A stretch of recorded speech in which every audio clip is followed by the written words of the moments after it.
My name is Dennis Gill with the Americans in Wartime Experience. Today's date is 28th August 2021.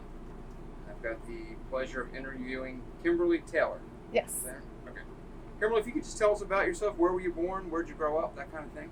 I was born in Pontiac, Michigan, and I grew up in Whitmore Lake, right outside of Ann Arbor. And you were in the Army? Yeah. I joined the delayed entry program in high school and went in for the college benefits. Okay. Why the Army?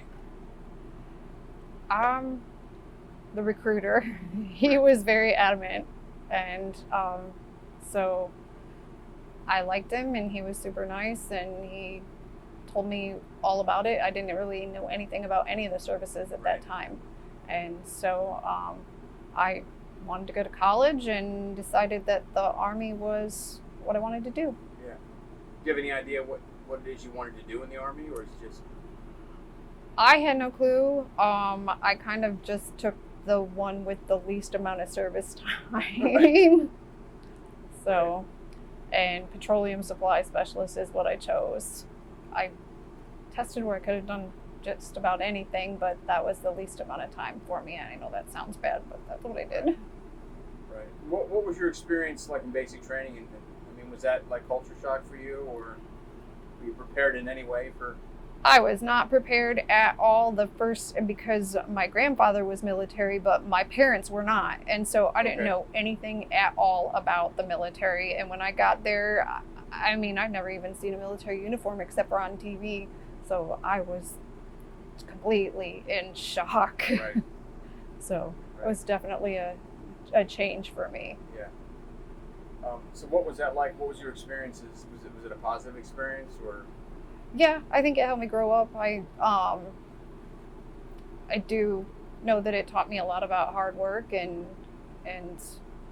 just keeping going, even though when you're tired, just you go, and you have to keep up with everybody. So I absolutely loved, I ran a lot when I was in the military, and I remember that our commanders had teams where we did running and and I used to do a lot of that with the military. A lot of running. Right. Is that something you did before the military? Yes. So you just continued? Mm-hmm. So, yep, that and the obstacle courses. I love doing both of those. Right. Where did you go to basic? I went to Fort Jackson, South Carolina. So, a lot of running up and down Tank Hill. Yeah, yeah. And your MOS was... 77 Fox. And that was... Petroleum supply specialist. What is that? What does that career field entail? Learned how to everything about petroleum gas. The course was, I mean, you learned how it was refined. You learned how to put on a fire suit and put it out the right way, a fire. You learned how to hook up ground guide helicopters and hook up trains and anything and the right way to do it so that you didn't cause any more damage, and how to drive a HEMTT and the tank and do a lot of that kind of stuff. Right. And at some point you were injured. Yeah, we went on an FTX, and in the middle of the night we were road marching, and it's when we still had the metal rucksacks.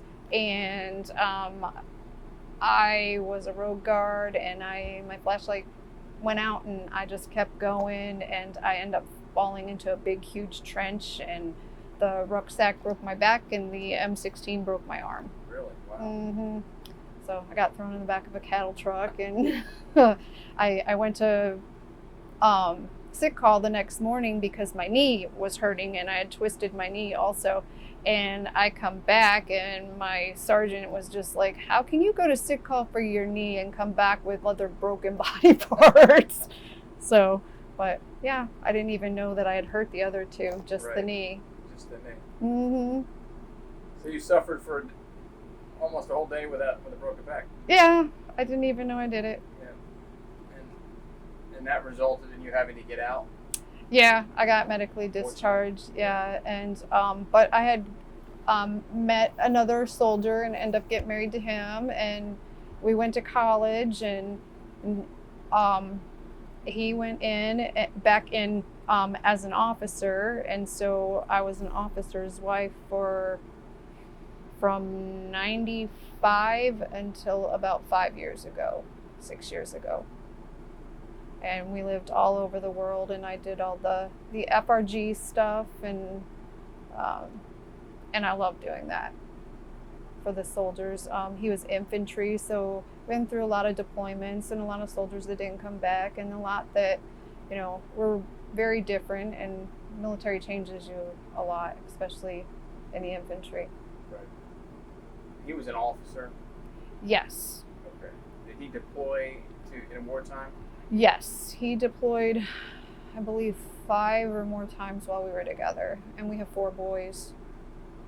So, but you get very independent as a military spouse. Right. So, but he's a good soldier. He's still in today. He works up at the Pentagon. So he loves what he does. When was his first deployment? That was,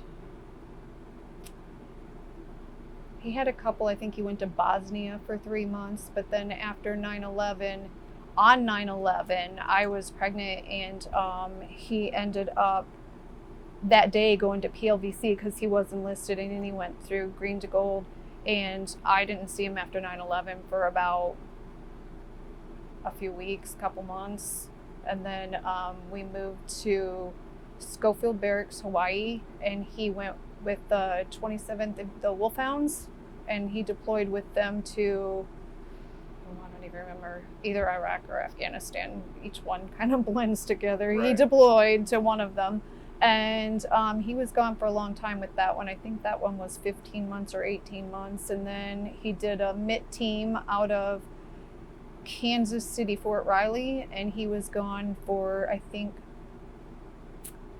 a year and a half for that one. And let's see, I think he went to Iraq again.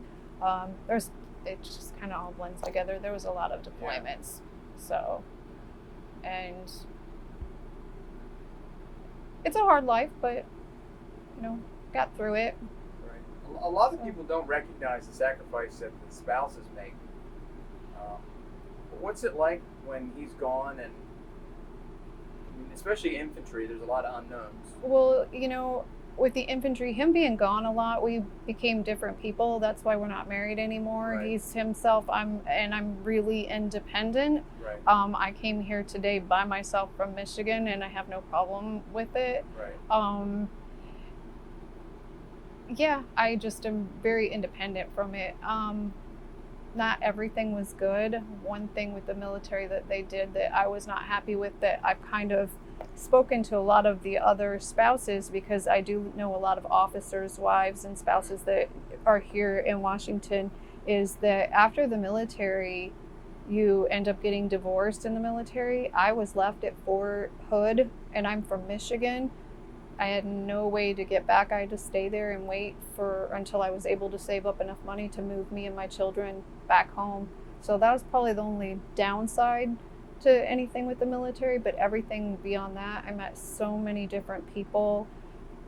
I have friends all over the world. I've got friends that went to the Sergeant Major's Academy out at Fort Bliss that came from Japan, and I still keep in touch with them. And I have had a friend that 2 years ago I went and stayed for a month in Germany. So it's really nice to have friends all over the world. That independence that you have, was that something that you had before, or you gained that? I was independent, but I was independent in the area where I lived. And with being in the Army and moving from place to place, it helped me realize that every single place, everybody's the same. And you get to know different cultures, but underneath it all, we're all just the same. And they're just living their lives day to day, just in a different location. Right. So it's helped me understand a lot about different cultures and different people, and be a lot more understanding, I've realized, than a lot of people that haven't had that experience are. Is it hard? So sure your husband's probably a type A personality, given what he did or what he does. He's an officer. He's a leader of men. Oh yes, definitely. So he leaves, and now you're the head of the household. Mm-hmm. You've got 4 boys. Yes. And boys are, Yeah. also strong personalities by nature. Yeah. What is it hard? Is it a hard adjustment when he comes back? And now, you've got him in the house, and you were running everything. You were the leader of that house. You were this person that took care of the kids 24 hours a day, and now he's back. Yeah, Is it hard? yeah, we're divorced because he gets used to being in charge of everything Right. and telling everybody what to do, and then he comes back, and I'm used to being that wife that I do everything. I'm mom and dad.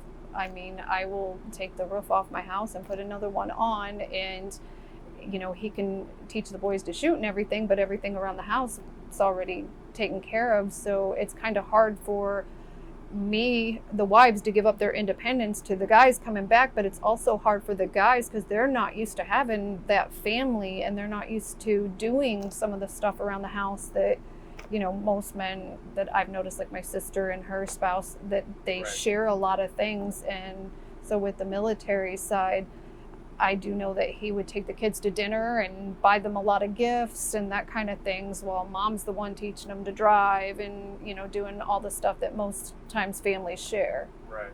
So he's not a bad dad. It's just that's what happened with our lives. It was a difficult transition, not only when they go, but when they come back. Yeah, it was difficult both ways. Yeah. So sometimes it was easier for them to be gone because we got so used to them being Right. gone that it just, the phone, you talk on the phone, and that was a lot easier. He lives here in Washington, and I live with all 4 boys back in Michigan, and they talk to him on the phone, and they're all perfectly capable, or they're perfectly fine with that. Right. But me, I'm here, and my phone has rang over 100 times today because they're just like, hey mom, hey mom, hey mom. Right. So, but he doesn't get that, and I know he's missed out on a lot of that because of his job. So it's tough on both sides. Yeah. Is that something that you found was fairly typical Yes. in the military? Yes. You weren't an outlier. This was Oh. something that a lot of spouses go through. Yes, a lot of spouses are there. Most of us are in the same boat. We're very independent. A lot of us band together. We'd take our kids to the parks, build marshmallow guns and shoot each Right. other and do all the stuff with the kids, and our husband missed out a lot. So when they say Army family, a lot of that is from when the guys are gone and the soldiers are gone, the rest of us kind of band together. So Army Strong isn't just the soldiers, and I've been on both sides. So it's the spouses in that community also. Yeah. Is the Army, do you think, is there anything that they do to try to address those situations? I Something mean, they just they have a lot of family building exercises, and we did the Jane Wayne days where we would put the BDUs on, or ACUs or whatever, and go around and do that kind of stuff, and so we could see what our spouses were doing. But like I said, being on both sides is just so different from either side, and it's really hard. And I don't see they try very hard to help us find a balance between that. But I do know that a lot of the military marriages end in divorce because we change so much without our spouses around for a year and a half at a time, and then they come back, and they don't deploy for another year and a half, 2 years, but they went to this school for 6 months, and they went to this Right. school for 2 months, and that stuff adds up to them being gone also for the families. What was it like? You recall September 11th, 2001? Yes. What can you tell me about your recollections of that day? Like I said, my husband had just started PLVC.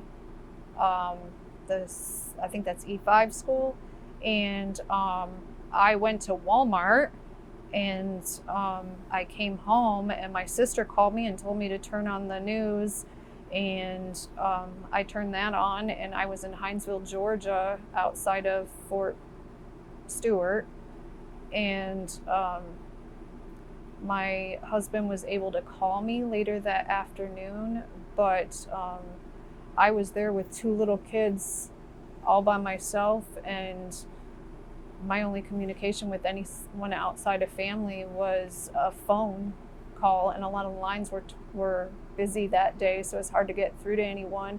My spouse was gone for weeks. I didn't get to talk to him, so I kind of just hid in my house for a few weeks all by myself with my 2 little boys. Right. So, but yeah, I don't think any of us will ever forget that day. Yeah. Was that something that at the time you recognized the significance of the event? That it would literally change the world? Here we are 20 years later, and we're still living with what happened that day. Yeah, I figured it was similar to Pearl Harbor and something like that. So yeah, I figured it was a lot bigger than a lot of people understood. But being in the military and around the military for so much, we kind of see everything different than I Right. do know a lot of my family members don't see it the same way. Yeah. Looking back on your service, even though it was short, it still had an impact on your life. How do you think that has changed your life now that you have a chance to look back on it? Well, I can see it because my sister is only not even a year younger than me, and she has her husband, and they have their kids, and they've all gone to the same school, and they've all grown up in the same places. And then you have me and my kids, and I am divorced and living there with my boys, and my boys are not scared to jump in a car and drive back to Fort Hood, Texas, where their friends are from. Right. And my sister's kids are just very much in their own little locale, and they don't even really talk to people that went to the next school over. And my kids are just like talk to everybody and anybody, and like I said, I'm not scared to jump in a car and just drive across the United States by myself. So it has changed me a lot in that. One of the reasons we do these interviews is because your story is unique, because Mhm. it's yours. And people may have similar stories, but yours is unique. Mine had a really bad thing, but I don't want to say it on the camera. How would you, so somebody might watch this interview in 50 years. Mm-hmm. What advice would you give that person? Either as somebody who served or somebody who's served as a spouse, or both. Don't worry about the little day-to-day stuff and all the little, hey, we lost this in this move and we did this and that move. Just enjoy being in all these different places and explore them as much as you can, and learn to get out and see every single place that you live. And because a lot of the spouses would complain, like in El Paso, I don't like El Paso, it's scary. And Right. And me and my friends were up hiking in the Franklin Mountains, and going to the flea markets, and just get out and explore, because a lot of the people that they're scared of are just everyday people, same as us. Right. We're here at the Women's Veterans Memorial Mhm. with Uniting Us. How did you get connected with that group? I am on a veterans art page on Facebook, Okay. and Anne Marie found me on there. So, and that was it. I just post my art every once in a while on there, and she found me on there.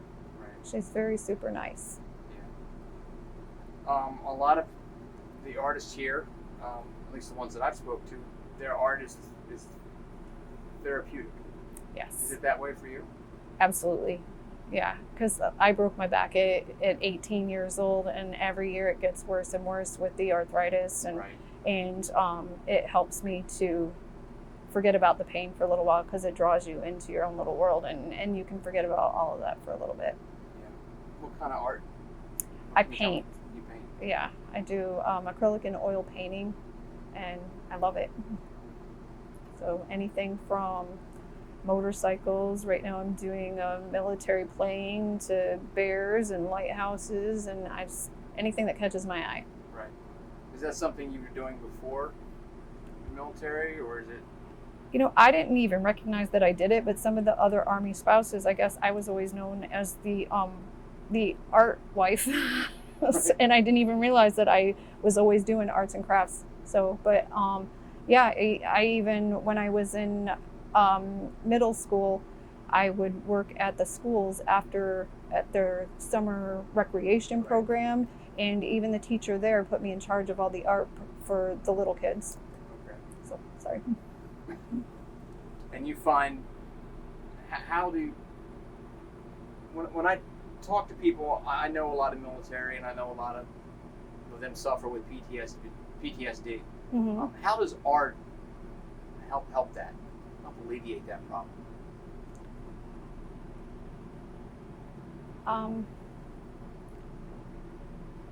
I At know least in your that experience. it gets your mind off of something else for a while, because when you're focusing on art and doing what you want to do with that, it takes your mind off of a lot of those experiences, the bad experiences, and it helps you just kind of focus on something else for a little while, and it's just kind of like reading too. It takes you to a different world, and and getting your mind off that for a little while sometimes is just all you need to get through the day. Right. Is there anything that you want to talk about that we didn't cover? Anything I missed? No, I'm good. All right. Well, on behalf of the America's Wartime Experience, I thank you for your service, both your active duty service and your service as a spouse. I think a lot of people don't recognize how difficult that is to be a spouse of a service member. It really is. Yeah. It is extremely challenging. Yeah, and it changes both the spouses. It changes both of them being apart like that. And I do know that when they come back, sometimes it just feels like there's a stranger. And guys have different expectations of than women do when they first come back. So, and yeah, I've had the airport baby, or the dad met him at the airport. So, but it's definitely different. But I wouldn't change any of it. That's great. Well, thank you for your service, and more importantly, I thank you for sitting down and talking to us. All right. I appreciate it. Appreciate you sharing your experience. All right. Thank you.